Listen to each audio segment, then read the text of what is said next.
हलकर्णी जिल्हा परिषद मतदारसंघातून आज आपण पाहतोय रियाजभाई शमंजे यांनी उमेदवारी अर्ज दाखल केलेला आहे।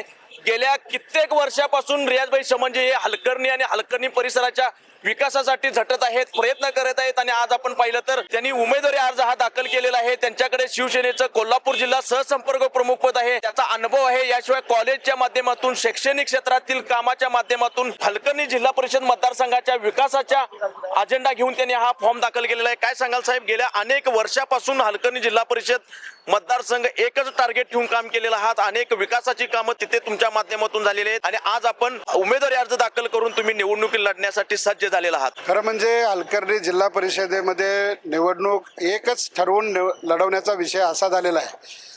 मी कित्येक वर्ष शिवसेना प्रमुख बाळासाहेब ठाकरे यांच्याबरोबर काम केलेलं आहे शिवसेनेचं मुंबईमध्ये, आणि मुंबईतून ज्यावेळेला मी या ग्रामीण भागामध्ये आलो आणि माझ्या शैक्षणिक संस्थेच्या माध्यमातून मी ज्यावेळेला फिरत होतो त्यावेळी मला एक लक्षात आलं की हलकर्णी जिल्हा परिषद हा विकासापासून वंचित पूर्व भाग आहे, आणि त्या पूर्व भागाकडे बघितल्यानंतर मला वाटलं की मी या शिवसेनेच्या माध्यमातून या परिसरामध्ये काय समाजाच्या चांगल्या दृष्टिकोनातून काय करू शकतो का याचा पहिल्यांदा अभ्यास केला, आणि त्या अभ्यास केल्यानंतर मग त्या प्रत्येक गावामध्ये जाऊन मी असे गुरवसाहेब आहेत, असे आमचे बरोबर अशोक आहे, परत इथं दावणे आहेत, आमचा शहाजी आहे, अशा बऱ्याच कार्यकर्त्यांच्या बरोबर एकमत केलं।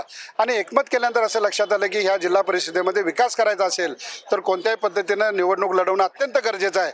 म्हणून गेली 4 वर्ष त्या भागामध्ये मग बसरगे असेल, तेरणी असेल, हलकर्णी असेल, माझ्या पद्धतीनं जेवढं विकासाला साथ देता येईल तेवढं काम करायचा मी प्रयत्न केलेला आहे, पण ते पूर्ण होऊ शकत नाही।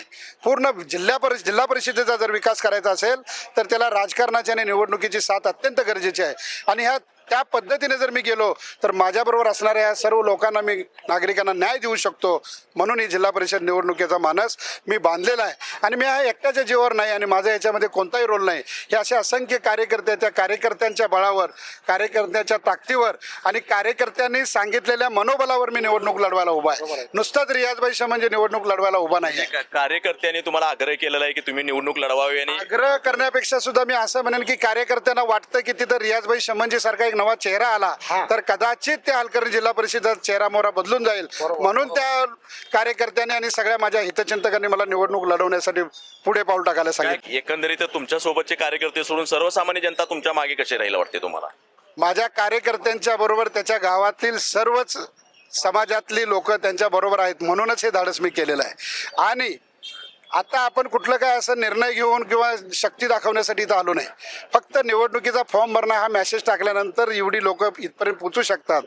उद्या जर समजा आपण प्रचाराला सुरुवात केल्यानंतर विजयाचा गुलाल हा नक्कीच उद्धव बाळासाहेब ठाकरे पक्षाला लागणार, याच्यात शंका नाही। तर आपण पाहिले की हे होते रियाजभाई शमंजे। गेल्या अनेक वर्षापासून हलकर्णी जिल्हा परिषद मतदारसंघाचा विकास करण्याचा त्यांचा प्रयत्न आहे। एक निष्ठावंत शिवसैनिक म्हणून त्यांची ओळख आहे। उद्धव बाळासाहेब ठाकरे या शिवसेनेमध्ये त्यांचं खूप मोठं आदराचं स्थान आहे। थोडक्यात सांगायला गेलं तर ते मातोश्रीमधील एक ते मेंबर आहेत असं म्हटलं तर काय वावगं ठरणार नाही, आणि त्यांनी संकल्प केलेला आहे की हा पूर्व भागात येणारा हलकर्णी जिल्हा परिषद मतदारसंघ जो आहे हा विकासापासून वंचित होता, त्याला सर्वांगीण विकास करायचा, आणि हलकर्णी जिल्हा परिषद मतदारसंघ हा संपूर्ण जिल्ह्यामध्ये एक आदर्श जिल्हा परिषद मतदारसंघ करण्याचा त्यांचा निश्चय आहे, आणि याला नक्कीच जनता प्रतिसाद देईल आणि गुलाल हा आपलाच आहे असा विश्वास आज त्यांनी उमेदवारी अर्ज भरल्यानंतर लाईव्ह टुडे मराठीच्या माध्यमातून व्यक्त केलेला आहे। गडिंग्लजहून लाईव्ह टुडे मराठीसाठी नितीन मोरे।